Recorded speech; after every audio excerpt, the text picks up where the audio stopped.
última reunião, né, para agradecer os irmãos aqui da igreja local pelo convite, pela confiança, o privilégio de passar esses dias especiais com vocês e poder compartilhar da palavra do Senhor, né? Uma alegria mesmo ter os irmãos como companheiros na obra de Deus. Que Deus continue nos dando, né, o privilégio de, ou aqui ou lá em Uberaba, servirmos ao Senhor juntos, cooperando uns com os outros, né?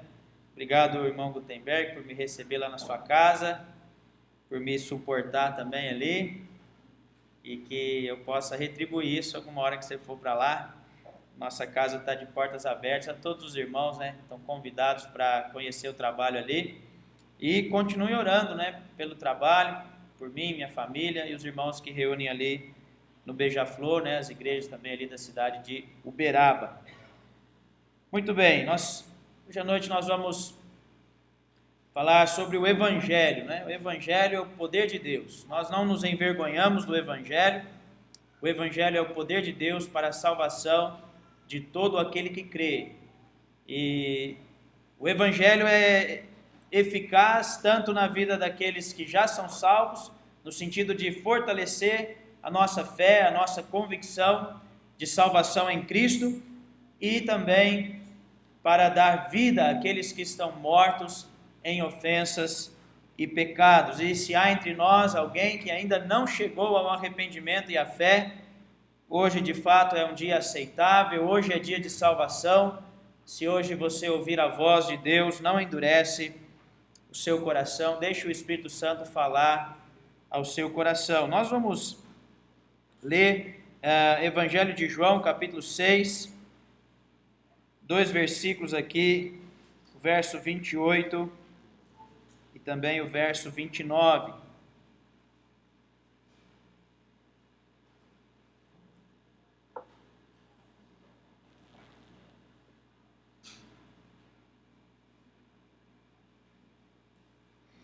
Evangelho de João, capítulo 6.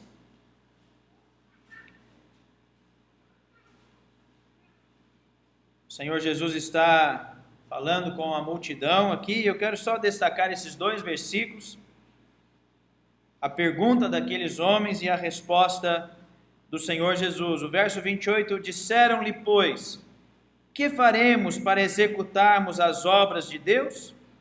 Jesus respondeu e disse-lhes, a obra de Deus é esta, que creiais naquele que Ele enviou. A obra de Deus é esta, que creiais naquele que Ele enviou. Somente até aqui, somente esses 2 versículos, por enquanto, que Deus abençoe a proclamação do Evangelho. Esse questionamento, né? Que devo fazer? Que faremos? Que é necessário que eu faça? Essa é uma pergunta antiga, né? Talvez tão antiga quanto o pensamento. Nós, seres humanos, nós carecemos das respostas. Nós não temos em nós mesmos, em nossa natureza, as respostas. E o homem tem buscado, de fato, que farei? Que devo fazer? Que é necessário que eu faça para entender, para saber a respeito do além, da eternidade, do futuro, para compreender a vontade de Deus. E o homem busca em muitas coisas, né? Talvez preencher o vazio da sua alma, encontrar um sentido para esta vida, mesmo tão breve, tão frágil, mas ele não vai encontrar resposta enquanto ele não olhar para aquilo que Deus está dizendo. O homem não encontra resposta enquanto não atentar, enquanto não recorrer à palavra de Deus, ao Evangelho em primeiro lugar, as boas novas que vêm da parte do Senhor. Só a palavra de Deus, só o Evangelho pode de fato dar as respostas que nós precisamos, para que nós possamos encontrar perdão, salvação, esperança, paz com Deus e uma certeza de vida eterna com o Senhor. Aqui nós temos, né, no Evangelho de João esta pergunta: que faremos para realizar as obras de Deus. O Senhor Jesus estava falando com a multidão. Ele diz, né, vós me buscais porque por causa dos milagres, né, não pelos sinais que vistes, mas porque comestes do pão e vos saciastes. E Cristo fala, trabalhai não pela comida que perece, mas por aquela que permanece. De certa forma nós temos falado um pouquinho disso, né? Não ajunteis tesouros na terra, mas ajuntai tesouros nos céus, porque onde estiver o teu tesouro, ali estará o vosso coração. Mas então vem essa pergunta, que faremos para realizar as obras de Deus? E isso é patente do homem natural, do homem religioso, muitas vezes, do homem que está querendo conquistar, querendo comprar, querendo ser digno, merecedor de um lugar no céu. O que eu tenho que fazer para que as portas do céu se abram para mim? Quais são as obras que eu devo realizar para que eu seja digno de entrar no céu? A pergunta é justamente essa: o que eu preciso fazer para que eu seja digno do céu? E nós sabemos, irmãos, que o homem é indigno. E o homem não tem a capacidade, o poder, a força de realizar nada para a sua salvação, ou para que ele possa ter a viva esperança de um lugar no céu. A resposta do Senhor Jesus é: a obra de Deus é esta. O homem pergunta: quais são as obras? O que é necessário que eu faça? Quais são as obras que eu devo fazer para que eu seja digno, para que eu mereça, para que eu possa entrar no céu? E o Senhor Jesus responde: a obra de Deus é esta, que creiais naquele que por ele foi enviado. João 6:29. Em primeiro lugar, diz o Senhor, a primeira coisa que nós devemos fazer é aceitar, é reconhecer, é entender a pessoa que Deus enviou, o mediador. Há um só Deus e um só mediador entre Deus e os homens, Jesus Cristo. Não há como aproximar de Deus se nós não formos através, por meio, por intermédio do Senhor Jesus Cristo. A obra de Deus é esta: Cristo. Para o perdão, para a salvação, para a reconciliação, para a justificação, para a remissão de pecados. Cristo disse: eu sou o caminho, a verdade e a vida. Ninguém vem ao Pai senão por mim. Isso não muda hoje. Era verdade naqueles dias, era verdade para a multidão diante de quem o Senhor Jesus falava, é verdade para nós hoje. A obra de Deus é esta: Cristo. Confiar, receber, crer em Jesus Cristo como Senhor e Salvador na sua vida. Mas infelizmente uma multidão continua tentando conquistar, merecer, ser digno de um lugar no céu, através de boas obras, através de realizar boas obras para Deus. Eu quero oferecer algo a Deus, mas eu quero fazer a minha maneira. Eu quero um lugar no céu, mas eu quero entrar pelo meu caminho.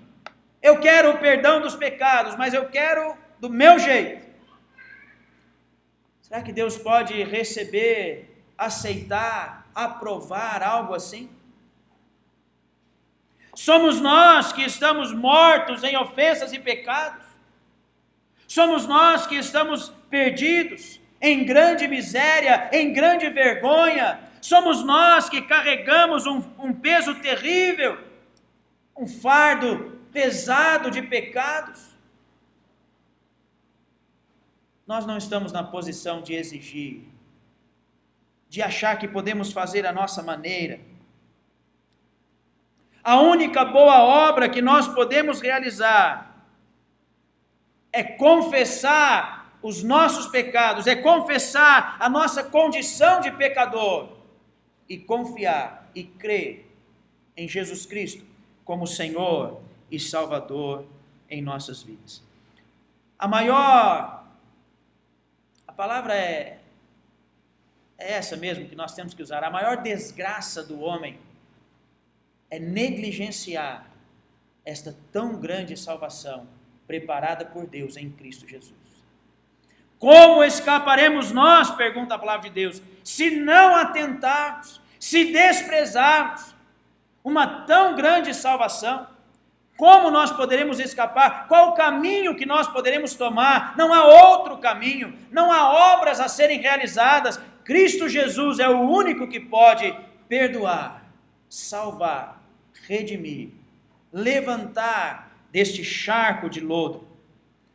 E de fato não há negligência maior do homem que está almejando, que está desejando, que quer um lugar no céu. Não há maior negligência quando ele abandona os conselhos de Deus, quando ele rejeita a boa nova do Evangelho para construir o seu próprio caminho. Que tolice! Ele não vai alcançar o céu. Ele não vai chegar ao arrependimento, ao perdão dos seus pecados. Ele não vai encontrar a cruz. Nos seus próprios caminhos, o homem não encontra a cruz de Cristo. Então a primeira coisa que nós precisamos fazer é reconhecer a nossa incapacidade, a nossa miséria, a nossa vergonha por natureza, a verdade de que todos pecaram, destituídos estão da glória de Deus, incapazes de alcançar a perfeição de Deus, erramos o alvo. Estamos aquém, longe. Não há como nos aproximar da santidade, da perfeição deste Deus maravilhoso, do qual nós temos cantado, que tudo fez, que tudo sustenta. Santo, santo e santo. Por natureza, nós estamos longe de Deus. Diz o profeta Isaías: os nossos pecados fazem separação entre nós e Deus. Sabe, irmãos e amigos, hoje à noite, os ouvidos do Senhor não estão tampados, não estão agravados. A mão do Senhor não está encolhida, pelo contrário, ouvidos atentos, mão posta a nos levantar, a nos socorrer. E no momento em que nós entendemos e de fato considerarmos a nossa necessidade, a nossa miséria, o perigo em que estamos, nós vamos suplicar: Senhor, salva-me. Ó filho de Davi, tem misericórdia de mim. Tem compaixão de mim. E a resposta é uma só: o Senhor pronto a salvar, a perdoar. Se queres, bem podes purificar-me, disse aquele leproso. E o Senhor Jesus responde: eu quero. Fica limpo. E na mesma hora, aquele homem foi curado, foi purificado da sua lepra. Nós precisamos entender, nós estamos no fundo do poço por natureza. É um buraco escuro e fundo. E a única maneira de sair dali é confiar em Cristo. É acreditar no Evangelho. É entender as boas novas vindas lá dos céus. Não é uma mensagem de homens, não é uma mensagem da igreja simplesmente, não é o nosso pensamento. É a palavra de Deus. Eis aqui vos trago novas de grande alegria, pois na cidade de Davi vos nasceu o Salvador, que é Cristo o Senhor. São boas novas. A luz raiou para aqueles que estavam na região da sombra e de morte. A luz brilhou para aqueles que estavam nas trevas. Foi isso que aconteceu com Saulo de Tarso, por exemplo. Quando ele ia a caminho, odiando a igreja, odiando os cristãos, com autoridade para prender, para persegui-los, então brilhou um resplendor de luz do céu. Quem é, Senhor? Eu sou Jesus, a quem tu persegues. E qual é a pergunta de Saulo naquele momento? Senhor, o que queres que eu faça?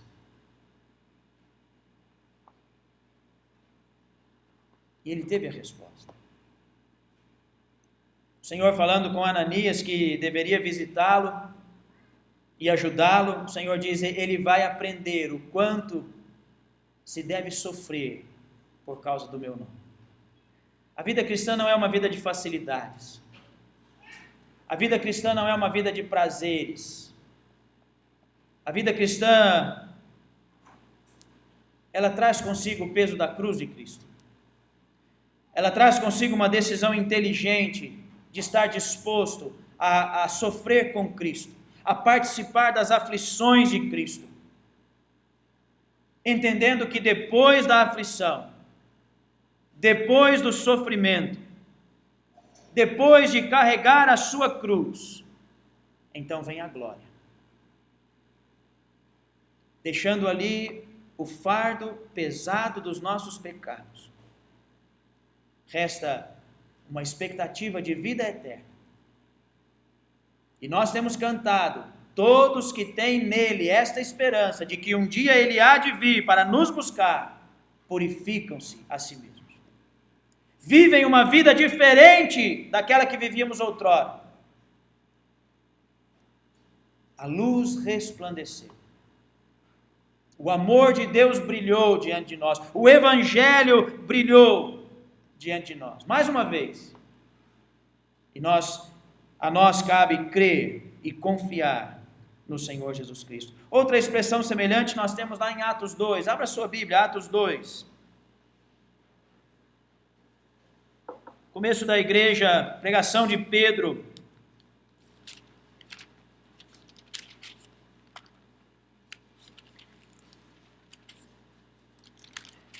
Depois que os apóstolos foram cheios do Espírito Santo e começaram a falar em línguas, e aquele evento miraculoso chamou a atenção das pessoas que estavam ali, e alguns começaram a zombar, dizendo, eles estão bêbados, logo essa hora da manhã, eles já estão bêbados, né? E então Pedro levanta a sua voz, e ele começa a fazer a sua pregação, e ele apresenta ali o Senhor Jesus Cristo. Versículo 13, não é? Alguns zombavam, diziam, estão cheios de vinho. Verso 14, porém Pedro, pondo-se em pé com os 11, levantou a sua voz e disse-lhes, varões judeus e todos os que habitais em Jerusalém, seja-vos isto notório, escutai as minhas palavras, que estes homens não estão embriagados como vós pensais, sendo a 3ª hora do dia, mas isto é o que foi dito pelo profeta Joel. E ele começa então a apresentar a profecia. E verso 22 ele diz, varões israelitas, escutai estas palavras, Jesus Nazareno, varão aprovado por Deus entre vós, com maravilhas, prodígios e sinais, que Deus por ele fez no meio de vós, como vós mesmos bem sabeis. Este sendo entregue pelo determinado conselho e presciência de Deus, tomando-o vós, o crucificastes e matastes pelas mãos de injustos, o qual Deus ressuscitou soltas as dores da morte, pois não era possível que fosse retido por ela. Então Pedro acusa aqueles homens, vós matastes, vós crucificastes o Filho de Deus. E de fato ali estavam talvez muitos daqueles que estavam no dia da crucificação e gritavam, fora daqui com este, não queremos que ele reine sobre nós, crucifica-o, crucifica-o. Incentivados pelos religiosos, e agora eles são confrontados com aquilo que eles fizeram. A este Jesus, varão aprovado por Deus, com maravilhas e sinais, vocês viram que ele era diferente, mas vocês não deram atenção. É triste ver o Senhor Jesus em silêncio diante de Pilatos. Não havia ali oportunidade para que ele pudesse ouvir quem de fato era o Senhor Jesus Cristo. Os religiosos não consideraram que ali estava o próprio Deus, Emanuel, Deus conosco. e acusaram o Senhor com mentiras, falsas acusações, tudo dentro da vontade, do conselho, do plano de Deus para a salvação dos homens. Saiba, pois, com certeza toda a casa de Israel, que a esse Jesus, a quem vós crucificastes, Deus o fez Senhor e Cristo. Aqueles homens foram confrontados. O povo judeu ali estava chocado, em choque agora. E o que acontece é que eles entenderam: nós matamos o Filho de Deus. Nós matamos o Rei dos Reis, o Senhor dos Senhores. Aquele que foi rejeitado, aquele que foi desprezado, aquele que foi humilhado, Deus o fez Senhor e Cristo. Ele é o Messias, Ele é o Salvador, Ele é aquele que haveria de ser enviado. A pedra que foi rejeitada pelos construtores, esta foi colocada como a principal pedra de esquina. Rejeitado pelos homens, mas para com Deus, eleita e preciosa. Por que você tem rejeitado a Cristo até o dia de hoje? Se Deus o recebeu, se Deus o elegeu, se Deus o tem como precioso, por que Cristo não é precioso para você? Por que você não permite que o Espírito de Deus lhe convença, lhe revele, lhe mostre a verdade do Evangelho?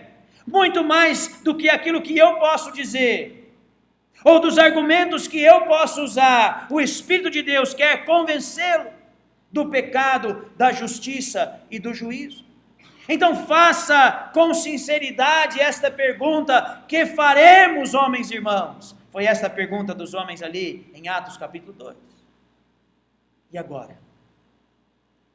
Estamos perdidos. Depois de uma pregação cristocêntrica de Pedro, depois de uma pregação que apresenta Cristo como o Salvador, o crucificado, aqueles homens dizem: nós estamos perdidos. O que vai ser de nós? Nós matamos o Filho de Deus. Verso 37.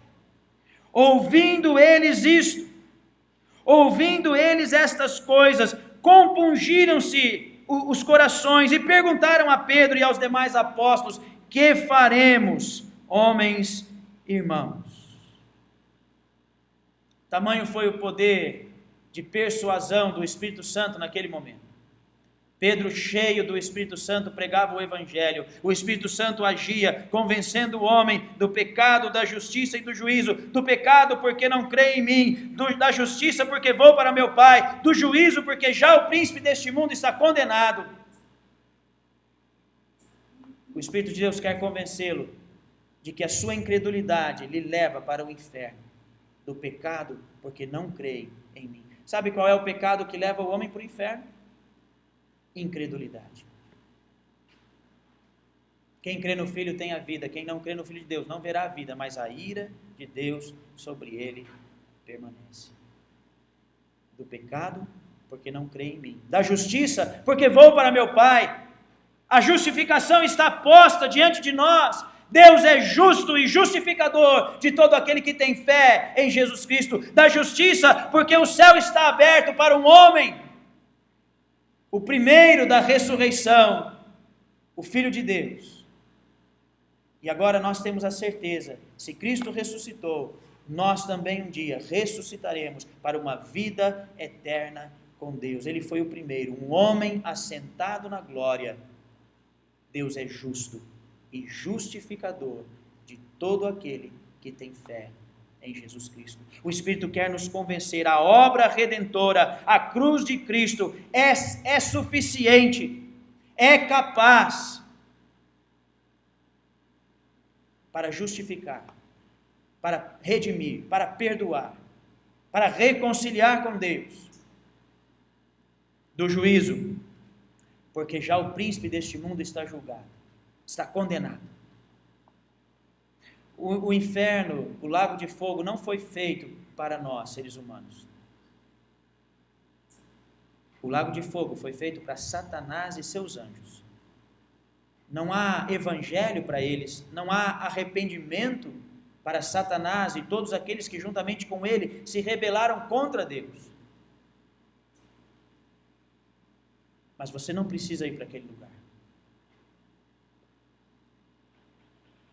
Um lugar real. E diz a Bíblia, onde o fogo nunca se apaga, onde o verme nunca morre, onde o homem será salgado como que pelo fogo, em grande sofrimento, em grande agonia, pelos séculos dos séculos, dia após dia, ano após ano, por toda a eternidade. Que terrível! Mas o profeta, ele pergunta, por que razão? Por que razão você vai morrer e ser lançado num lugar como este? Se tudo Cristo já tem preparado. Se há uma salvação perfeita e completa, que não depende de você, depende daquele que é o Filho amado de Deus, Santo, Jesus Cristo, o Messias.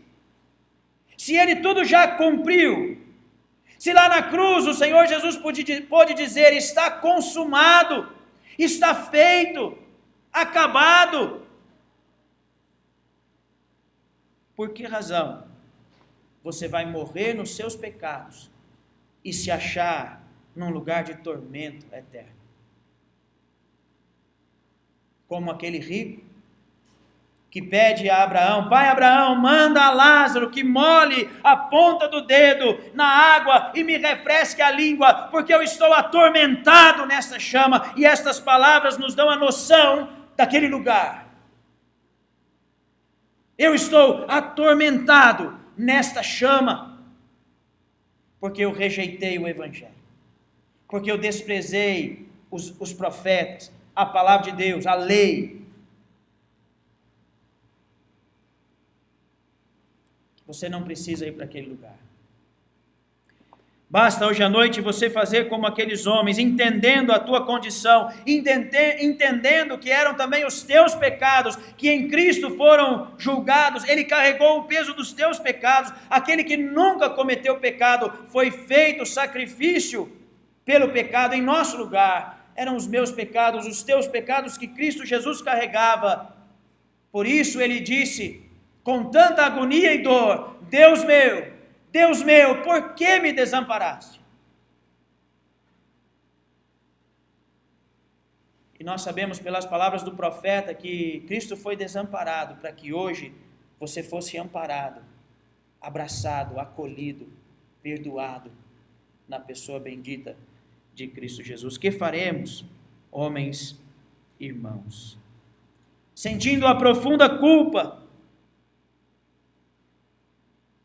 perceberam aquilo que eles haviam feito, entenderam a sua condição, e a resposta de Pedro é: arrependei-vos, e cada um de vós seja batizado em nome de Jesus Cristo, para a remissão dos vossos pecados, e recebereis o dom do Espírito Santo. Arrependei-vos,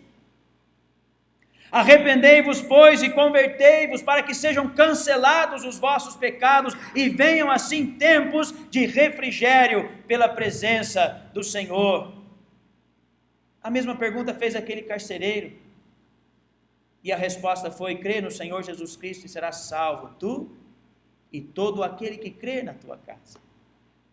Creia, se arrependa, se entregue, abra o teu coração, deixe o Espírito Santo tratar com você, reconheça a tua vergonha, a tua miséria, o teu estado terrível de pecado, e confie na pessoa bendita do Senhor Jesus Cristo. E aí nós vemos aqui ainda no capítulo 2 de Atos, no verso 41, então os que receberam a palavra, os que aceitaram a palavra, foram batizados, havendo um acréscimo naquele dia de quase 3.000 almas. Notem, aqueles que creram foram batizados. Um passo de obediência, um passo de testemunho, daquilo que havia acontecido na vida daqueles homens. Eles morreram para o mundo e ressuscitaram para uma nova vida com Cristo. Nasceram de novo. Assim como o Senhor Jesus instrui Nicodemos, necessário vos é nascer de novo. Aquele que não nascer da água e do Espírito, água ali não é batismo, é palavra, é instrução, é evangelho. Aquele que não nascer da palavra de Deus e do Espírito Santo não pode ver, não pode entrar no reino dos céus. O que é nascido da carne é carne. O que é nascido da palavra e do Espírito é Espírito. Esses são os pais do novo nascimento: a palavra de Deus, o evangelho, as boas novas e o Espírito Santo de Deus. Uma nova vida na presença do Senhor, que começa hoje, se você entregar a sua vida a Cristo, que começa agora, se você crer em Jesus Cristo como Senhor e Salvador da tua vida, e dura para a eternidade, porque Cristo disse: eu vim para que tenham vida e tenham em abundância. De fato, o Senhor, Ele nos dá a vida eterna. E o que nós podemos saber, tendo considerado estas coisas?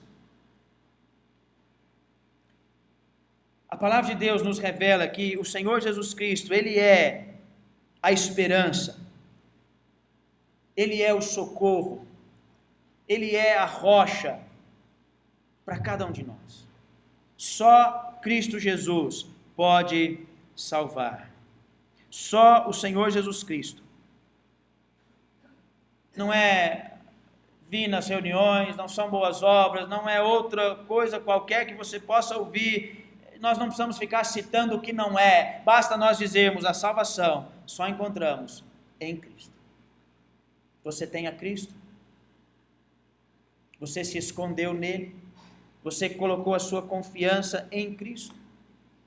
A sua fé está depositada na pessoa bendita de Cristo Jesus? E sabe, não é o tamanho da sua fé. Algumas pessoas dizem: olha, eu tenho muita fé em tal coisa. Não é o tamanho da sua fé, é onde você coloca a sua fé. Uma grande fé fora de Cristo não tem valor algum para a salvação. Uma pequena fé em Cristo salva. Nós somos fracos. Nós somos homens de pequena fé. Mas se nós a colocarmos em Cristo, Cristo é grande. Ele é Salvador. É Ele quem pode perdoar os nossos pecados. Quais são as obras de Deus, então, para nós terminarmos? Quais são as obras de Deus? A obra de Deus é esta: que creiais naquele que Ele enviou. A obra de Deus é esta: que creiais. Em Amós 5:4 nós lemos assim: porque assim diz o Senhor, buscai-me e vivei. Deixe o homem mau o seu caminho mau e converta-se ao Senhor.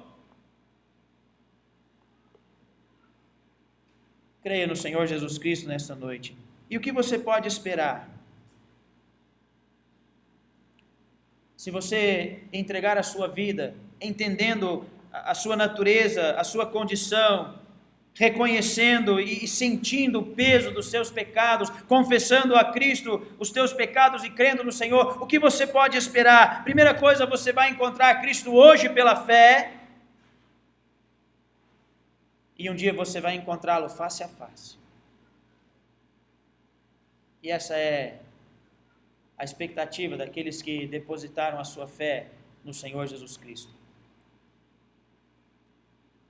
Ouvida a trombeta de Deus, a palavra de ordem, a voz do arcanjo, os mortos em Cristo ressuscitarão primeiro, nós os vivos, os que ficarmos, seremos arrebatados, e assim estaremos para sempre com o Senhor. É isso que nós esperamos, é isso que você vai poder esperar, a esperança de estar para sempre com o Senhor. Não se turbe o vosso coração, credes em Deus, crede também em mim. Na casa de meu Pai há muitas moradas, vou preparar-vos lugar, e quando eu for e vos preparar lugar, voltarei e vos levarei para mim mesmo, para que onde eu estiver, estejais vós também. Não há esperança mais maravilhosa, bendita, para homens e mulheres fracos como eu e você, frágeis. Ele vem. Ele vem nas nuvens. Ele vem para nos levar. E todo este embaraço, todas essas limitações, todas essas dores e ainda a presença daquilo que tanto nos afronta, que é o pecado, será tirado. Corpos transformados. Aquilo que era corruptível se transforma no incorruptível para uma vida eterna com Cristo, para nunca mais pecar contra Deus. Uma eternidade de louvor, adoração, serviço, alegria, paz. Tão diferente daquilo que nós vivemos aqui neste mundo. Os fardos são aliviados, uma esperança viva nasce. Temos um acesso. O Senhor Jesus abriu-nos novo e vivo caminho. Temos essa ousadia de entrar na presença de Deus e colocar diante do Senhor as nossas aflições, as nossas petições com ação de graças. Hoje mesmo você tem acesso a Deus, se você crê em Jesus Cristo como Senhor e Salvador na sua vida. E quando você orar ao Senhor, pedindo: Senhor, salva-me,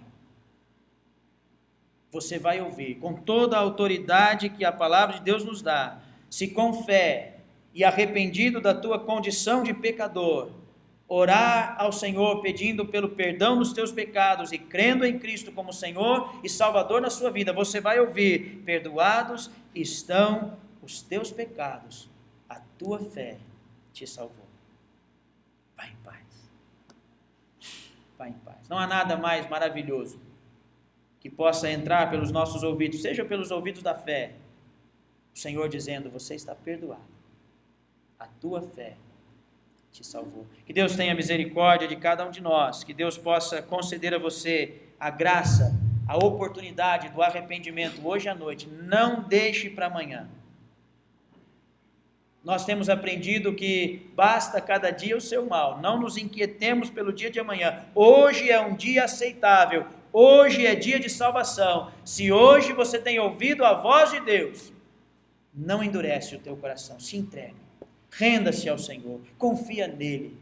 E quando você tiver os seus olhos abertos, você vai perceber que foi a melhor decisão, a mais importante que você já tomou na sua vida. Que Deus nos abençoe. Amém.